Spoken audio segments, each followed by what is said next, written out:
From the world's leading center for finance, the arts, publishing, science, research, media, innovation, and much more, this is Metrofocus with Raphael P. Roman. And tonight, with Jenna Flanagan.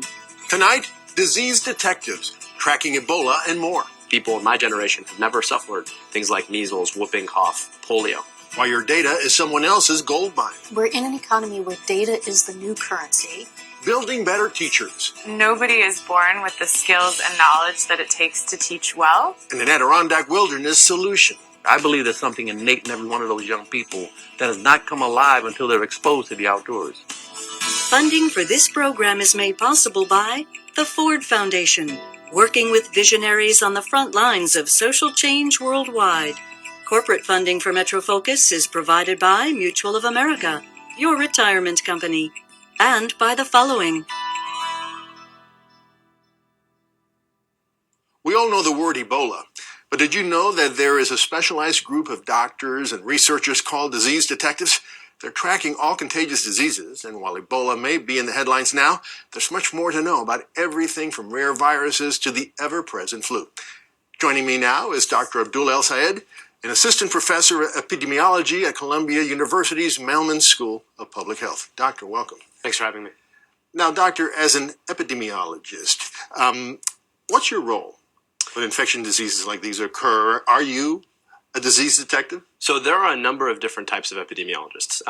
There are field epidemiologists who are much more focused on tracking epidemics on the ground. So everything, like you said, from Ebola to the flu to the common cold, understanding how these things move, who's at risk for getting them, and what we can do about them.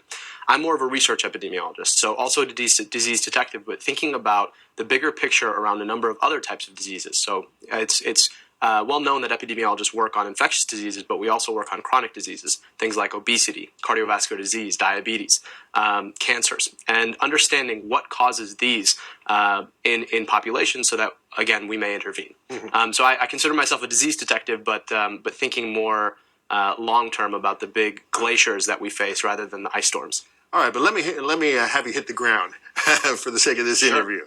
As a disease detective on the ground, how much of a threat is Ebola? Is it a virus that is a threat to the general population in New York City? Yeah, so this has been the $64,000 question that's on everybody's mind right now. It's important to remember that when we think about Ebola, we think only about the virus, right? This particular thing that can go from person to person and cause illness and is killing 70% of people who get it. And that's really, really scary. But the thing to also remember, to step back for a second, is to remember the context. The situation that we see in West Africa right now, where Ebola is spreading like wildfire and we see an epidemic, that's really unlikely to happen here because of the strength of our health system. And so is it a danger to you and me here in New York City? Probably not. The likelihood of us getting Ebola is very, very, very small. But if we go to West Africa, where we don't have the same, number one, team of disease detectives that can sit down, find the people who are most at risk, bring them to quarantine, and take care of them. And number two, a situation where people don't necessarily believe in the narrative of a virus that we're trying to tell them, that's the circumstance wherein Ebola becomes this huge epidemic. You know, there have been outbreaks of other potentially deadly diseases in the country and in the city. Why has Ebola gotten such unique attention? Why is it uniquely frightening people? Yeah, so unfortunately, Ebola is the kind of disease that zombie movies are made out of. You hear these terrible symptoms of people bleeding out of multiple orifices and having this very painful death, and it really is a very staggering disease. And the other thing is that Ebola does kill about 70% of people who get it. And so it's a much scarier disease in ways that some of these other viruses you were talking about, West Nile and MERS, and SARS don't seem to be, because for most people, they're just going to be a respiratory infection. They'll get over it, and they'll be okay. And for some people, they'll have serious infections. But with Ebola, we know that most people are going to have a very serious infection. In fact, most people will die, and that's, I think, why this has sort of occupied the public conscious so strongly. Well, as you said, it's unlikely that Ebola will affect the general population. What does affect the general population is the flu.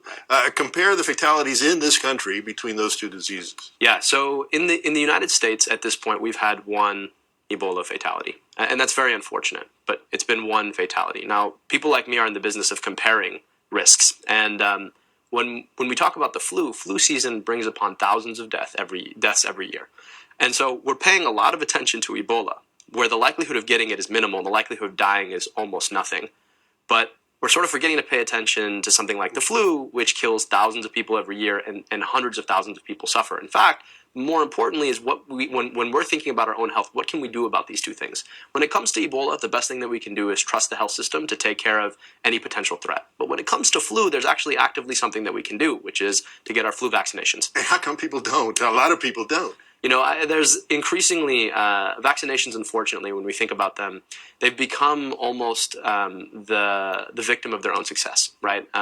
We sort of forget what it means to suffer a lot of the vaccine-preventable diseases. People in my generation have never suffered things like measles, whooping cough, polio.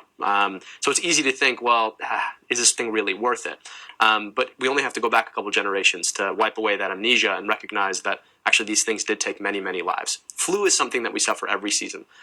It's something that kills many people every year. And sometimes we think, well, I don't want to deal with the side effects, quote unquote, whether or not they're there or not. I don't want to get pricked in the arm. I have to go out of my way to do it. And it's unfortunate that people think this way because it is the best thing that we can do to protect ourselves from an infectious disease that we are really imminently at risk for. Well, doctor, thank you so much. Thanks for having me.